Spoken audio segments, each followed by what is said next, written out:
I think there's been a level of complacency in that a lot of people do pretty well, right? Okay. And so why rock the boat? There's a lot of people who have been in the industry for a long period of time. You know, experience, like everything else, is a double-edged sword, right? Experience is very useful in not making mistakes. It has very little value in making breakthroughs. Right?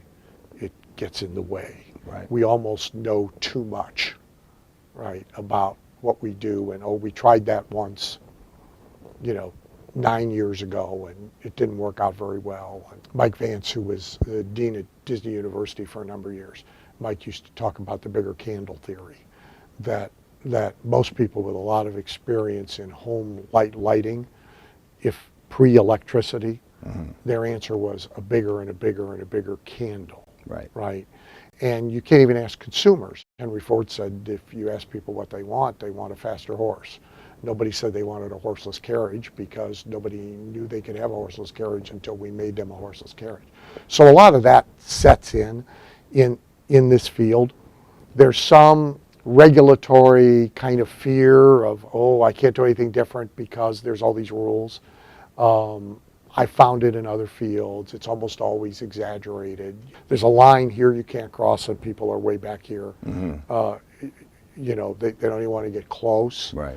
So there's a lot of stuff that affects it, but I do think the time is rapidly coming when just running faster on the same treadmill or just reupholstering the furniture in the room is not going to be enough.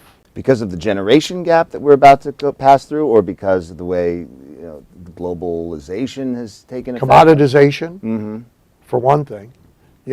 Industries that get infected with commoditization. So there's a little bit of robo-trading talk, starting to get a little traction. There's a little standardization of product. There's a reprieve in Dodd-Frank that was going to force even more of that. There's cultural, there's choice, there's confusion, so differentiation becomes more important.